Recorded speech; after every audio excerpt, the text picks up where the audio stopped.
2024 March 8 ഇന്നത്തെ ദിവസത്തിൻ്റെ പ്രത്യേകത എന്താണെന്ന് വെച്ച് കഴിഞ്ഞാൽ today is international women's day.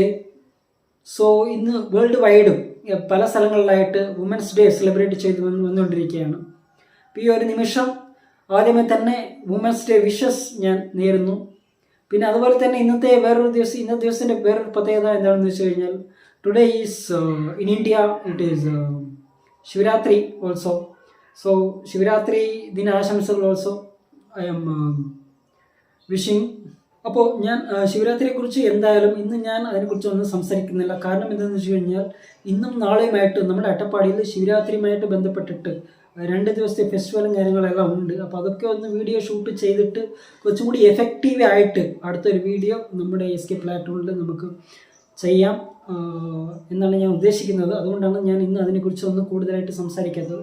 അപ്പോൾ നമുക്ക് ഇന്നത്തെ പ്രത്യേകത എന്താണെന്ന് വെച്ച് കഴിഞ്ഞാൽ ഇന്ന് അന്തർദേശീയ വനിതാ ദിനമാണ്. അപ്പോൾ അതുമായിട്ട് ബന്ധപ്പെട്ടിട്ട് നമ്മൾ കൂടുതൽ സംസാരിക്കാം എന്നാണ് ഞാൻ ആഗ്രഹിക്കുന്നത്. അപ്പോൾ guys, this is me Selvakumar. Hi dear SK platform. അപ്പോൾ നമ്മുടെ ചാനൽ സബ്സ്ക്രൈബ് ചെയ്യാത്ത ആൾക്കാർ സബ്സ്ക്രൈബ് ചെയ്യുക, ബെല്ലൈക്കൻ ക്ലിക്ക് ചെയ്യുക. എന്നാൽ മാത്രം നമ്മളിടുന്ന ഓരോ വീഡിയോസും നിങ്ങളിലേക്ക് എത്തിക്കുന്നതിന് യൂട്യൂബിൻ്റെ അൽഗോരിതത്തിന് കഴിയും. അപ്പോൾ അതുകൊണ്ട് please do it first. And video ഇഷ്ടപ്പെട്ട് കഴിഞ്ഞാൽ ജസ്റ്റ് ലൈക്ക് ഇറ്റ്, ഓക്കെ. പിന്നെ ഈ ഒരു കുറച്ചു കാലം നമുക്ക് വീഡിയോകളൊന്നും ഇടാനായിട്ട് കഴിഞ്ഞില്ല. അതിന് കാരണം എന്താണെന്ന് വെച്ച് കഴിഞ്ഞാൽ നിങ്ങൾ എന്നെ ഈ ഇൻസ്റ്റാഗ്രാം, ഫേസ്ബുക്ക്, ട്വിറ്റർ പോലുള്ള സോഷ്യൽ മീഡിയയിലൊക്കെ ഫോളോ ചെയ്യുന്നവരാണെങ്കിൽ മനസ്സിലായി കാണും. കുറച്ച് ദിവസങ്ങളായിട്ട് യാത്രയിലായിരുന്നു, പ്രത്യേകിച്ച് കൊടൈക്കനാൽ, ബംഗളൂരു പോലെ സ്ഥലങ്ങളിലേക്ക്. അപ്പോൾ അതുകൊണ്ടാണ് നമുക്ക് വീഡിയോകളൊന്നും ക്രിയേറ്റ് ചെയ്യാനായിട്ട് കഴിയാത്തത്. ബട്ട് എനിവേ, തുടർന്ന് നമ്മൾ ഇനിയുള്ള ദിവസങ്ങളിൽ വീഡിയോ ചെയ്യുന്നതാണ്. അപ്പോൾ നിങ്ങളുടെ സപ്പോർട്ട് തീർച്ചയായിട്ടും വേണം. Because of you I'm here. So okay, എന്തായാലും നമ്മുടെ ടോപ്പിക് എന്ന് പറയുന്നത് വുമൻസ് ഡേ ആണ്. അപ്പോൾ വുമൻസ് ഡേ എന്തുകൊണ്ടാണ് നമ്മൾ വേൾഡ് വൈഡ് ആയിട്ട് ഇന്ന് സെലിബ്രേറ്റ് ചെയ്യുന്നത് എന്നുള്ള കാര്യത്തെക്കുറിച്ച് നമ്മൾ സംസാരിക്കണം. അപ്പോൾ അതിന് മുമ്പ് നമ്മൾ കുറച്ച് കാര്യങ്ങൾ കുറച്ച് ബാക്കോട്ടൊക്കെ പോയിട്ട് ഒന്ന് അറിയേണ്ടതുണ്ട്. എന്നിട്ട് നമുക്ക് ഇതിലേക്ക് വരാം. അപ്പോൾ ആദ്യമായി തന്നെ നമ്മൾ പരിണാമത്തിലേക്കാണ് പോകുന്നത്. പരിണാമം അറിയാണ്ട് നമ്മൾ ആരാണെന്ന് നമുക്ക് മനസ്സിലാക്കാനായിട്ട് കഴിയില്ല എന്നുള്ളതാണ്. അപ്പോൾ ആദ്യമായി തന്നെ പരിണാമമാണ്. നമുക്കറിയാം പ്രപഞ്ചം, ഗാലക്സി ഒരു ഗാലക്സി എന്ന് പറയുന്നത് സൂര്യന് ചുറ്റുന്ന ഗ്രഹങ്ങൾ. ആ ഗ്രഹങ്ങളിൽ ഒരു ഗ്രഹമാണ് ഭൂമി എന്ന് പറയുന്നത്. ഈ ഭൂമിയിലാണ് ആക്ച്വലി ജീവജാലങ്ങളെല്ലാം തന്നെ നിലനിൽക്കുന്നത് എന്നാണ് നമ്മൾ കണ്ടെത്തിയിട്ടുള്ളത്. അപ്പോൾ അതുകൊണ്ട് തന്നെ ഭൂമിയിൽ ജീവജാലങ്ങൾ, പ്രത്യേകിച്ച് ജീവികൾ 2 ടൈപ്പേ ഉള്ളൂ. ഒന്ന് മെയിലും ഫീമെയിലും. മനുഷ്യനായാലും മൃഗമായാലും, മനുഷ്യൻ ഒരു മൃഗമാണ് ആക്ച്വലി. ആ ഒരു തിരിച്ചറിവ് നമുക്ക് പലപ്പോഴും ഇല്ല എന്നുള്ളതാണ്. അപ്പോൾ ഇനി ആടായാലും മാടായാലും ഏത് ജീവിയായാലും തന്നെ അവിടെ ഒരു മെയിലുണ്ട്, ഒരു ഫീമെയിലും ഉണ്ട് എന്നുള്ളതാണ്. അതുതന്നെയാണ് പ്രപഞ്ച നീതി. ഒരു മെയിൽ ഇല്ലെങ്കിൽ ഒരു ഫീമെയിൽ ഇല്ല, ഒരു ഫീമെയിൽ ഇല്ലെങ്കിൽ ഒരു മെയിലും ഇല്ല. ഇതിൽ ആരെങ്കിലും ഇല്ല എങ്കിൽ ഇവിടെ ഭൂമിയിൽ ജീവൻ നിലനിൽക്കില്ല എന്നുള്ളതാണ് യാഥാർത്ഥ്യം. അപ്പോൾ ഒരു തിരിച്ചറിവ് നമുക്ക് എല്ലാവർക്കും ഉണ്ടായാൽ ദാറ്റ്സ് ഗ്രേറ്റ്. അതായത് ഈ പ്രപഞ്ചം അല്ലെങ്കിൽ ഈ പ്രകൃതി നമ്മളെ പഠിപ്പിക്കുന്നത് ഈക്വാലിറ്റിയാണ്. അത് മെയിലായാലും ഫീമെയിലായാലും അങ്ങനെയാണ്. പക്ഷേ നമ്മൾ പല കാലഘട്ടത്തിലൂടെ, അതായത് പരിണാമത്തിലൂടെ സഞ്ചരിച്ച് ഓരോ കാലഘട്ടത്തിലൂടെ നമുക്ക് മാറ്റങ്ങൾ സംഭവിക്കണം. അത് മനുഷ്യന് മാത്രമല്ല, എല്ലാ ജീവജാലങ്ങൾക്കും അങ്ങനെ സംഭവിക്കുന്നുണ്ട്. അത്തരത്തിലുള്ള പല മാറ്റങ്ങളിലൂടെയാണ് നമ്മൾ ഈ കാണുന്ന ഒരു പുതിയ വേർഷനിലേക്ക് എത്തിയിട്ടുള്ളത്. ഈ ഒരു കാലഘട്ടം വരെയുള്ള സമയത്ത് നമ്മൾ ഒരുപാട് കാര്യങ്ങൾ പഠിച്ചിട്ടുണ്ട്. അല്ലെങ്കിൽ മറ്റുള്ളവരാൽ നിർബന്ധിതമായോ അല്ലാതെയോ നമ്മൾ പഠിപ്പിക്കപ്പെടുകയും ചെയ്തിട്ടുണ്ട് എന്നുള്ളത് നമുക്ക് കാണാൻ കഴിയും. പ്രത്യേകിച്ചും നമ്മുടെ വീട് മുതൽ ഗ്രാമം വരെയും, അല്ലെങ്കിൽ ഗ്രാമത്തലവൻ മുതൽ നാടുവാഴി മുതൽ രാജാഭരണം വരെയുള്ള ആ ഒരു കാലഘട്ടത്തും അതിനുശേഷമുള്ള ജനാധിപത്യത്തിലേക്കുള്ള ആ ഒരു കാലഘട്ടത്തും നമ്മൾ ഒരുപാട് കാര്യങ്ങൾ ഇത്തരത്തിൽ പഠിക്കുകയും ചെയ്തിട്ടുണ്ട് എന്നുള്ളതാണ് നമുക്ക് മനസ്സിലാക്കാൻ കഴിയും. പ്രത്യേകിച്ചും ജാതി, മതം, ആചാരം, അനുഷ്ഠാനം എന്ന പേരിൽ ഒരുപാട് കാര്യങ്ങൾ പഠിച്ചിട്ടുണ്ട്. അപ്പോൾ ഇതിലെല്ലാം തന്നെ പ്രധാനമായിട്ടും പറയുന്നത് ഈ മെയിൽ ഫീമെയിൽ വിവേചനം കാര്യങ്ങളെല്ലാം തന്നെ നമുക്ക് കാണാൻ കഴിയും. പ്രത്യേകിച്ച് മെയിൽ ഡോമിനേഷനായിട്ട് വരും, ഫീമെയിൽ ഡിനോമിനേറ്റർ ആയിട്ടൊക്കെ വരും. എല്ലാ മതങ്ങളും ആചാരങ്ങളും അനുഷ്ഠാനങ്ങളും ഒന്ന് നോക്കിക്കഴിഞ്ഞാൽ തന്നെ അവിടെ എല്ലാം മെയിൽ ഡോമിനേഷൻ ആയിരിക്കും. അതിന് കാരണം എന്താണെന്ന് വെച്ച് കഴിഞ്ഞാൽ മെയിൽ ആണ് ഇതെല്ലാം തന്നെ ക്രിയേറ്റ് ചെയ്തിട്ടുള്ളത്. അതുകൊണ്ട് തന്നെയാണ് ഇവിടെ എല്ലാം മെയിൽ ഡോമിനേഷൻ വരുന്നത് എന്ന് നമുക്ക് മനസ്സിലാക്കാനായിട്ട് കഴിയുന്നത്. ഇതിൽ നിങ്ങൾ ഏത് മതത്തിൽപ്പെട്ടവരായാലും, ഇല്ലെങ്കിൽ ഏത് സംസ്കാരം, ജാതി, അല്ലെങ്കിൽ ഏത് ആചാരാനുഷ്ഠാനം ഫോളോ ചെയ്യുന്നവരായാലും നിങ്ങളൊന്ന് സ്വയം ചിന്തിക്കുക. നിങ്ങൾ വിശ്വസിക്കുന്ന ഈ ജാതി മതം ആചാരാനുഷ്ഠാനങ്ങളെല്ലാം തന്നെ നിങ്ങൾക്ക് ഈക്വാലിറ്റിക്കുള്ള ഫ്രീഡം നൽകുന്നുണ്ടോ എന്നുള്ളത് നിങ്ങൾ സ്വയം ഒന്ന് ചിന്തിച്ചു കഴിഞ്ഞാൽ തന്നെ നിങ്ങൾക്ക് മനസ്സിലാക്കാവുന്നതാണ് നിങ്ങൾ എവിടെയാണെന്ന്. പിന്നെ ഇത്തരത്തിൽ നിങ്ങളുടെ വ്യക്തി സ്വാതന്ത്ര്യത്തിന് പ്രാധാന്യം നൽകുന്ന ഏതെങ്കിലും മതോ ആചാരങ്ങൾ അനുഷ്ഠാനങ്ങളൊക്കെ ഉണ്ടെങ്കിൽ നിങ്ങൾ കമൻറ്റ് ബോക്സിൽ രേഖപ്പെടുത്തുക. ഇത്തരത്തിൽ മെയിൽ ഡോമിനേഷനാണ് ആക്ച്വലി നമ്മുടെ ചുറ്റുമുള്ള ഈ എൻ്റെ സിസ്റ്റം തന്നെ രൂപപ്പെടുത്തിയിട്ടുള്ളത്. അതുകൊണ്ട് തന്നെയാണ് മെയിൽ ഇപ്പോഴും ഡോമിനേറ്റ് ആകുന്നതും സ്ത്രീകൾ ഇപ്പോഴും ഈക്വാലിറ്റിയിൽ നിന്ന് താഴേക്ക് അടിച്ചമർത്തപ്പെടുന്നതും. ആദ്യമായിട്ട് ഒരു സ്ത്രീ അവളുടെ സ്വാതന്ത്ര്യം, പ്രത്യേകിച്ച് ഈക്വാലിറ്റിക്കുള്ള ആ ഒരു സ്വാതന്ത്ര്യം നഷ്ടപ്പെടുന്നത് അവളുടെ സ്വന്തം കുടുംബത്തിൽ നിന്ന് തന്നെയാണ്. കാരണം നമ്മുടെ കുടുംബത്തിലെല്ലാം തന്നെ നോക്കിക്കഴിഞ്ഞാൽ തന്നെ മെയിൽ പറയുന്നത് സ്ത്രീ അനുസരിക്കണം എന്നുള്ളതാണ്. അങ്ങനെയാണ് ടോട്ട് ചെയ്യപ്പെട്ടിട്ടുള്ളത്. അപ്പം അതുകൊണ്ട് തന്നെയാണ് മെയിലിന് എങ്ങോട്ട് വേണമെങ്കിൽ ഏത് സമയത്തും പോകാം. പക്ഷേ ഒരു ഫീമെയിലിന് അത് ഒരു ലിമിറ്റഡ് ആണ് എന്നുള്ളത് നമുക്ക് കാണാൻ കഴിയുന്നത് അങ്ങനെയാണ്. വീട്ടിൽ മാത്രമല്ല, ഒരു സ്ത്രീ ജോലി ചെയ്യുന്ന സ്ഥലത്തും അങ്ങനെയാണ്. ഒരു പുരുഷന് കൊടുക്കുന്ന ആ ഒരു ഈക്വൽ വേതനം ഒരു സ്ത്രീക്ക് പലപ്പോഴും കിട്ടാറില്ല എന്നുള്ളത് നമുക്ക് ഇപ്പോഴും കാണാൻ കഴിയും എന്നുള്ളത് വാസ്തവമാണ്. അതായത് ഒരു പുരുഷന് ഒരു ജോലി ചെയ്ത് കഴിഞ്ഞാൽ 500 മുതൽ 1000 വരെയുള്ള ഒരു വേതനം ആൾക്ക് കൊടുക്കുന്നുണ്ട്. പക്ഷെ ഒരു സ്ത്രീക്ക് അങ്ങനെയല്ല, 200 മുതൽ 350 വരെയൊക്കെ കൊടുക്കുന്ന ഒരവസ്ഥ ഇപ്പോഴും നമ്മുടെ ചുറ്റും നമുക്ക് കാണാൻ കഴിയും എന്നുള്ളത് വാസ്തവമാണ്.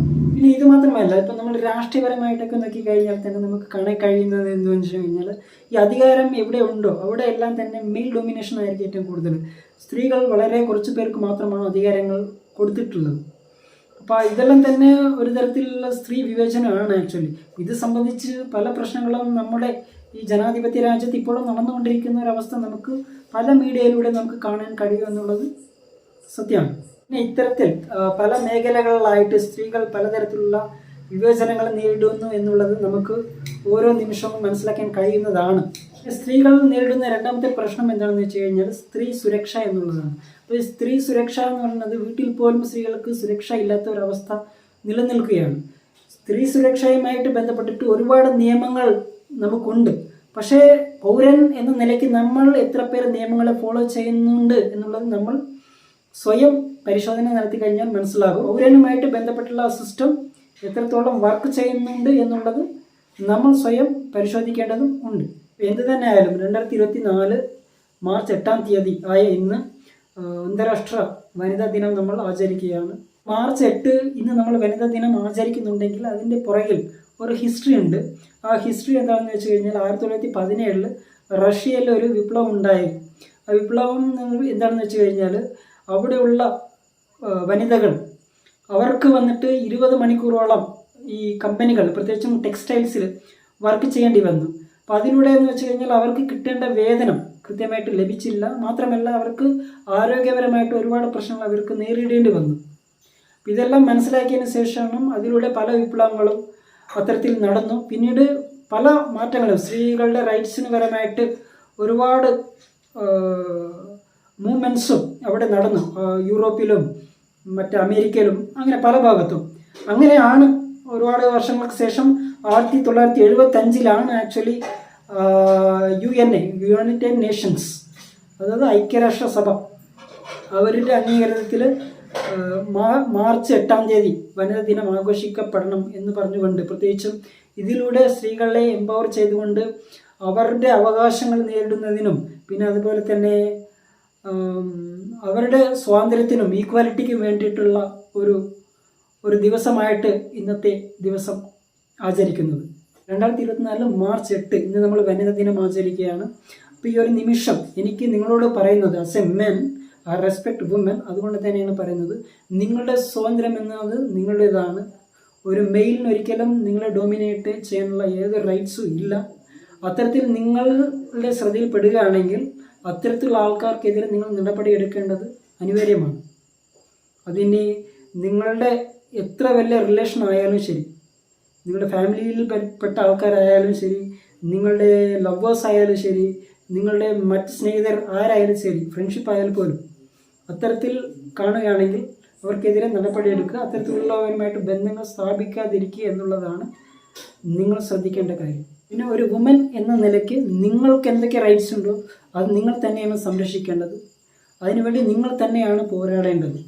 കാരണം നിങ്ങളുടെ പ്രശ്നങ്ങൾ നിങ്ങൾ അഡ്രസ്സ് ചെയ്യാത്ത കാലം വരേക്കും നിങ്ങൾ അത്തരത്തിലുള്ള പ്രശ്നങ്ങൾ നേരിട്ടുകൊണ്ടേയിരിക്കും എന്നുള്ളതാണ് ഈ ഒരു വനിതാ ദിനത്തിൽ ഞാൻ നിങ്ങളോട് പറയാനായിട്ട് ആഗ്രഹിക്കുന്നു. പിന്നെ ഈ ഒരു കാലഘട്ടത്തിൽ ഇത്തരത്തിലുള്ള പ്രശ്നങ്ങൾ എല്ലാ വുമൻസും ഫേസ് ചെയ്യുന്നില്ല. കാരണം ഒരുപാട് വുമൻസ് സ്വയം എംപവർ ആയിട്ടുണ്ട്. കാര്യങ്ങൾ എന്താണെന്ന് തിരിച്ചറിഞ്ഞ ആൾക്കാർ ഒരുപാട് പേരുണ്ട്. പ്രത്യേകിച്ചും എഡ്യൂക്കേറ്റഡ് ആയിട്ടുള്ള ഒരുപാട് പേര് നമുക്ക് കാണാൻ കഴിയുന്നുണ്ട്. ഒരുപാട് പേര് സ്കിൽഫുൾ ആയിട്ടുള്ള ഒരുപാട് പേരുണ്ട് നമുക്കിടയിൽ. അച്ചീവ്മെൻറ്റുകൾ നേടിയവരുണ്ട്. എല്ലാവരും തന്നെയുണ്ട്. എന്നാലും നമ്മുടെ സമൂഹത്തിൽ വലിയൊരു ശതമാനം വനിതകളും ഇത്തരത്തിലുള്ള മെയിൽ ഡൊമിനേഷൻ്റെ കാര്യത്തിൽ പലതരത്തിലുള്ള പ്രശ്നങ്ങൾ നേരിടുന്ന ആൾക്കാർ നമുക്കിടയിലുണ്ട് എന്നുള്ളത് യാഥാർത്ഥ്യമാണ്. ഇപ്പോൾ ഈ വനിതാ ദിനത്തിൽ വനിതകളോട് എനിക്ക് കുറച്ച് കാര്യങ്ങൾ പറയാനുണ്ട്. എന്താണെന്ന് വെച്ച് കഴിഞ്ഞാൽ, നിങ്ങൾക്ക് ഇഷ്ടപ്പെട്ട പോലെ ജീവിക്കുക, നിങ്ങൾക്ക് ഇഷ്ടപ്പെട്ട ഭക്ഷണം കഴിക്കുക, നിങ്ങൾക്ക് ഇഷ്ടപ്പെട്ട വസ്ത്രങ്ങൾ വാങ്ങുക, നിങ്ങൾക്ക് ഇഷ്ടപ്പെട്ട സിനിമകൾ കാണുക, സ്ഥലങ്ങളിൽ പോവുക, ഇഷ്ടപ്പെട്ട പോലെ ജീവിക്കുക എന്നുള്ളതാണ്. ഈ പ്രപഞ്ചം നമ്മളെ പഠിപ്പിക്കുന്നത് ഈക്വാലിറ്റിയാണ്. പുരുഷനായാലും സ്ത്രീ ആയാലും പരസ്പരം പൂരകങ്ങളാണ്. ഇതിൽ ഒരു വിഭാഗം ഇല്ല എങ്കിൽ അടുത്തൊരു വിഭാഗത്തിന് നിലനിൽപ്പില്ല എന്നുള്ളത് ദാറ്റ് ഈസ് ദ ട്രൂത്ത്. അതുകൊണ്ട് തന്നെ ഈ ഒരു സത്യം നമ്മൾ തിരിച്ചറിയുക എന്നുള്ളതാണ് നമ്മളായിട്ട് മാറ്റുന്നത്. എനിക്ക് ഈ ഒരു വനിതാ ദിനത്തിൽ പുരുഷന്മാരോടാണ് കുറച്ച് കാര്യങ്ങൾ പറയാനുള്ളത്. എന്താണെന്ന് വെച്ച് കഴിഞ്ഞാൽ, സ്ത്രീകളായിട്ട് കാണുക, അവർക്ക് അവരുടേതായിട്ടുള്ള സ്വാതന്ത്ര്യം ഉണ്ട്, അവരെ റെസ്പെക്റ്റ് ചെയ്യുക. കാരണം വളരെ കുറച്ച് ശതമാനം പുരുഷന്മാർ മാത്രമാണ് സ്ത്രീകളെ റെസ്പെക്റ്റ് ചെയ്യുന്നത്. അധികം ആൾക്കാരും തന്നെ ഡോമിനേറ്റ് ചെയ്തുകൊണ്ട് സ്ത്രീകളെ അടിച്ചമർത്തുകയാണ് ചെയ്യുന്നത്. അപ്പം അത്തരത്തിലൊക്കെ ചെയ്യുക എന്നുള്ളത് പ്രകൃതി വിരുദ്ധമാണ് ആക്ച്വലി. പിന്നെ ഈ വീഡിയോ ഇഷ്ടപ്പെട്ടിട്ടുണ്ടെങ്കിൽ ലൈക്ക് ചെയ്യുക, ഷെയർ ചെയ്യുക. പിന്നെ അതുപോലെ തന്നെ ഇൻസ്റ്റാഗ്രാം, ഫേസ്ബുക്ക് ആൻഡ് ട്വിറ്റർ എന്നിവയിൽ എൻ്റെ പേര് സെൽവകുമാർ എന്ന് സെർച്ച് ചെയ്യുകയാണെങ്കിൽ ഐ എം അവൈലബിൾ ആണ്. സോ അതിലൂടെ ഫോളോ ചെയ്യാൻ ശ്രമിക്കുക. Thank you so much. അടുത്തൊരു വീഡിയോയിൽ നമുക്ക് കാണാം. അതുവരെ എല്ലാവർക്കും നല്ലൊരു bye. Thank you and take care.